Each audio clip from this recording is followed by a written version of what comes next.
A deal on Dickens, who could resist? A stack of Austen, warmly kissed.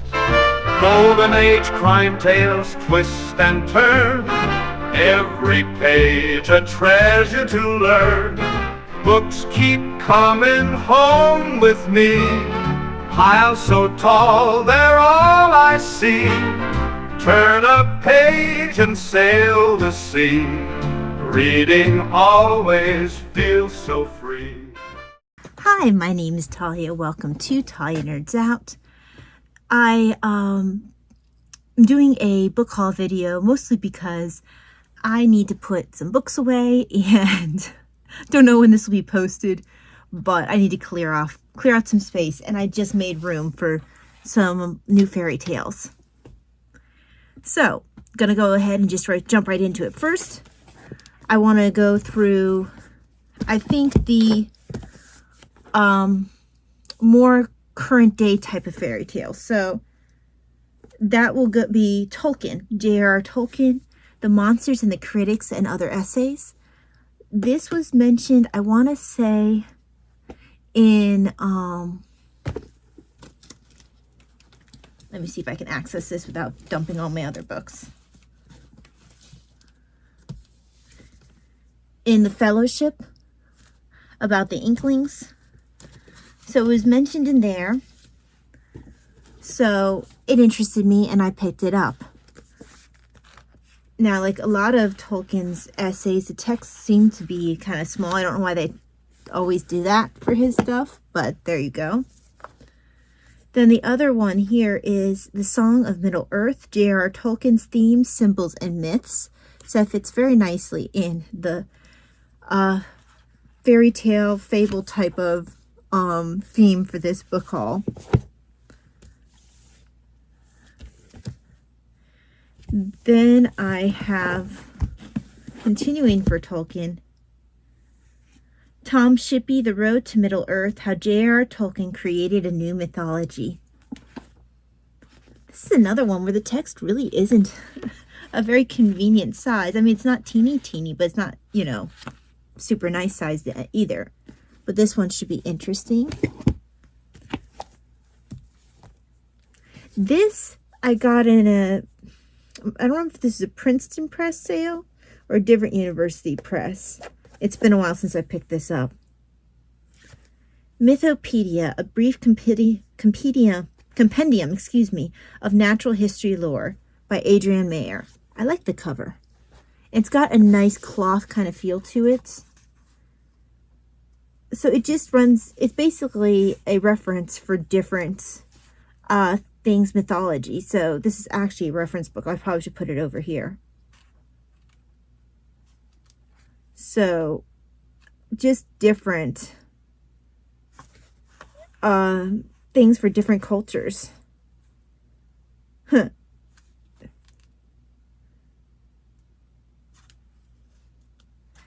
So I look forward to reading this as well. So we've got a really nice feel to it. This one I actually got a refund on because it's really badly formatted and the text is really small, hardly able to be read, kind of small. I was rather disappointed when it came in because I liked the idea of it. A study of fairy tales. And it sounded almost kind of like Tolkien's On Fairy Stories, which is why I was interested. But I'm really not impressed with the formatting. Sometimes they'll have like huge spaces between words where there doesn't really seem to be any rhyme and reason to it. Just not the best set up book. So I was like, well, let me return it. And they said, they refunded me, but they said I could keep the book. So I'm not sure what I'll really do with it. I'm not very interested in reading it right now. Maybe because I didn't, you know, there's really no loss to me because I got refunded. Maybe I'll, you know, put it into the buyback program for thrift books. But yeah, so there's that. Let me take a drink.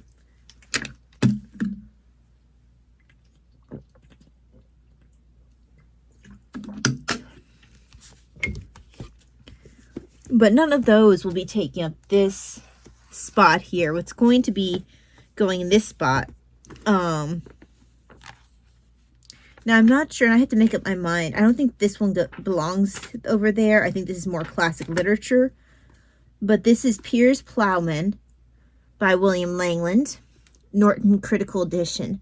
And the reason I wanted this edition is the first page is like the old English kind of style of writing, and this is the more modern translation, which I think this will be helpful when I'm doing okay, so I'm reading Stripping of the Altars by Eamon Duffy, but he has sections where he'll do quotes, but he doesn't put it into very easily understandable English. He keeps it in kind of that old medieval style of English, and sometimes I have trouble figuring out what the quote is saying. Usually I can, kind of figure it out, but sometimes I had to give up, and it's not stuff that I can look up in my medieval dictionaries because it's just like alternate spellings and stuff, I guess. Some of the words simply aren't in there.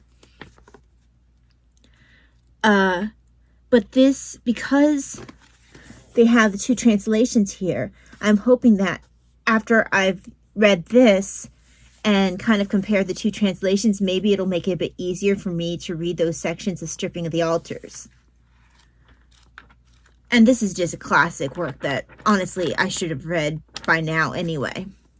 And I guess on the back it has, like, essays about Piers the Plowman, so that should be interesting as well. The character of conscience in Piers Plowman, eating and drinking in Piers Plowman, the action of Langland's second vision, poverty and poor people in Piers Plowman, introduction to the B text, dating the A, B, and C versions, Piers Plowman and parish wall paintings, etc., etc. So that just looks like a very good edition. Now, the ones I'm particularly excited about, I've got Saints and Folklore by Christian Hole. They have the name, so I think that's an H. Yes, Hole. Yay, calligraphy is, the bit of calligraphy I used to do has helped for something. So Saints and Folklore by Christina Hole. I had to really search for this one. This came up, if I remember her name, I'll tag her. She has a lot of videos on homeschooling, and she also teaches, like, in their homeschooling co-op, she teaches fairy tales. I guess in learning lessons through fairy tales is what it sounds like she teaches. I don't know what grades that she teaches in the homeschooling co-op, or if they do kind of like a schoolhouse type of thing where you have a bunch of grades together. I don't know. But if I remember, I'll try to tag her channel. But she mentioned this book that she had found. I guess she found it in a church sale or library sale or something. But this sounded right up my alley, so I went ahead and picked it up. And it says that hang on. There we go. Here it is. Devotion to the saints began with the spontaneous veneration of the early Christian martyrs. Christina Hole tells here what is known of the true religious histories of some of the heroic saints of Christendom, and how, as time passed and their stories were told and retold, these became embroidered with all manner of marvelous events and mythical details that would have surprised the saints themselves very much could they have heard them. So this should be interesting. It's not going to be, to the same breadth of something like the Golden Legend, but this is going to be, whereas the Golden Legend is the actual, collection of the actual legends as they would have been presented at the time. This provides more of a historical look as well, I think, in the telling of the fairy tales. Now, these come from the Sur La Lune fairy tale series. And Sur La Lune also has a really awesome website where they have, like, if you want to look for fairy tales by, I think, type and name and all that, you can use that as a source. But if you'd like to have them all together in a book where you can just read by type, that they provide that as well. The two that I have, and I do have one other coming in, and their books do tend to be a bit on the pricey side, unfortunately. But this one here is Rapunzel and Other Maiden in the Tower Tales from Around the World. This one's not a very big one, but like let's leave a Hans Christian Andersen one here, and they mention like which country. So like the Bluebird is from France, the Prison of Danae, Greece, Filigranata, Rome, Italy, Petrocinella, Italy, Rapunzel, Germany. And it has a little introduction at the beginning as well. And there's far more than what I just read to you. The story of Saint Demetra and her daughter, that's Greece. Long, Broad, and Quick Eye, Czech Republic / Bohemia. So there's this just looks like it'd be fun. And it looks like they do a very classic thing where they actually, the way they write it, you could read it to someone. I took a story, not from this collection, but from the one I'm about to show you. I took one of the shorter stories and read it aloud to my mom because I felt like doing so. And, oh, here's the white cat. Okay, so they have the white cat in this one. Oh, I love the white cat. It's one from France. Oh, I accidentally turned on this one. I was looking for this one in the other collection. Oh, that makes me so happy. So anyway, the white cat. So they go ahead and they'll say, for example, story 28, the white cat, and then underneath it says France, and then it has a little descriptor. This tale has a maiden in the tower story embedded within it to explain the white cat's enchantment. And then it starts off so in a way that you can just actually sit here and read it. So it goes, once upon a time, there was a king who had 3 sons, who were all so clever and brave that he began to be afraid that they would want to reign over the kingdom before he was dead. And it goes in that kind of very much I could read this to my children style without like being a dumbed down version, which I appreciate because some of the fairy tale books that I have don't really enter in that kind of feel. They don't embrace necessarily the feel of that these were stories that were actually told, so let's just jump into the once upon a time. So I really appreciate that these start with once upon a time. Oh, I'm so excited the white cat is in this one. I thought the white cat would actually end up being in this one, which is Beauty and the Beast, Tales from Around the World. Now, it was one of these that I read aloud to my mom. It was one from Spain. But it has The Girl and the Snake from Sweden. A version of Beauty and the Beast from France. Hold on. This one's particularly long. Here's one. A different translation. So different ones from France. The Dark King from Italy. The King of the Birds from Greece. Oh, wow, that's a really short one.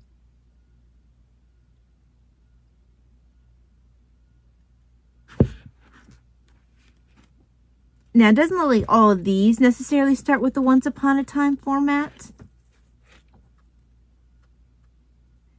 This one actually, okay, so instead of doing always Once Upon a Time, so this one here, The Girl and the Snake from Sweden, does do Once Upon a Time.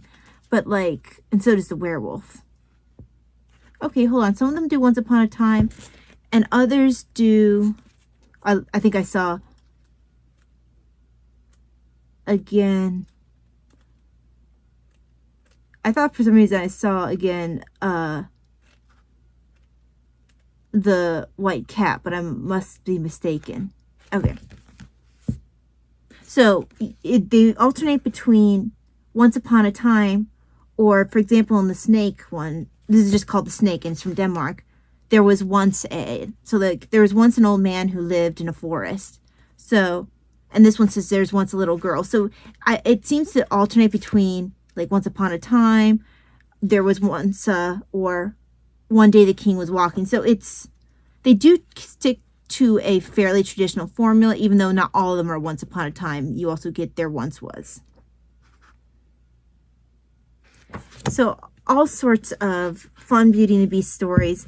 I believe it starts with the, one of the earliest ones, which is, of course, Cupid and Psyche, which is probably the only Greek fairy tale, legend, myth, whatever, that I actually really like. I'm not terribly fond of Greek mythology, but I do love the story of Cupid and Psyche, probably because it is a Beauty and the Beast type story. And it's one of the few times where I feel like it's a really nice romance. And it helps that one of my other favorite Beauty and the Beast type stories, East of the Sun, West of the Moon, definitely takes its influences from Cupid and Psyche. And speaking of which, East of the Sun, West of the Moon is in here. But yeah, this one is quite a bit thicker, as you can see, than Rapunzel. But looking forward to this one as well. The only one I'm waiting for, well, I'm waiting for a couple of other fairy tale ones, but so I'll show those when those come in. But yeah, that's it for this particular book haul. I'm really excited to get into them, but I first have to finish reading my current one that I'm reading, which is Swedish Folk Tales and Legends. I wanted to read something that really felt cold weathery, and the American West fairy tales that I was reading, fairy tales and folk tales that I was reading, really didn't feel, autumnal or wintry for me. And so I put it aside for warmer weather. Whereas this kind of feels like a colder weather read, which is what I wanted. And I do seem to prefer the European fairy tales. After a while, the bravado and noisiness of American folklore I need a break every once in a while from that. It's just not my preferred fairy tale and folklore area. Like I said, I seem to prefer Europe for that. But yeah, I think that's about it. I'm not sure which one of these I'll start once I'm finished with Swedish folk tales and legends, but I mean, I have quite a way to go. But these do read up pretty quickly because most of them are pretty short, and the ones that aren't hard reads. This is fairy tales and folklore. And this one comes from the Pantheon Fairy Tales and Folklore library collection. So yeah, I think that's it for this video. If you've been able to sit through this, thank you very much. Hope that you had fun. And I will see you the next time. God bless. Bye-bye. Books keep coming home with me. Piles so tall, they're all I see. Turn a page and sail the sea. Reading always feels so free.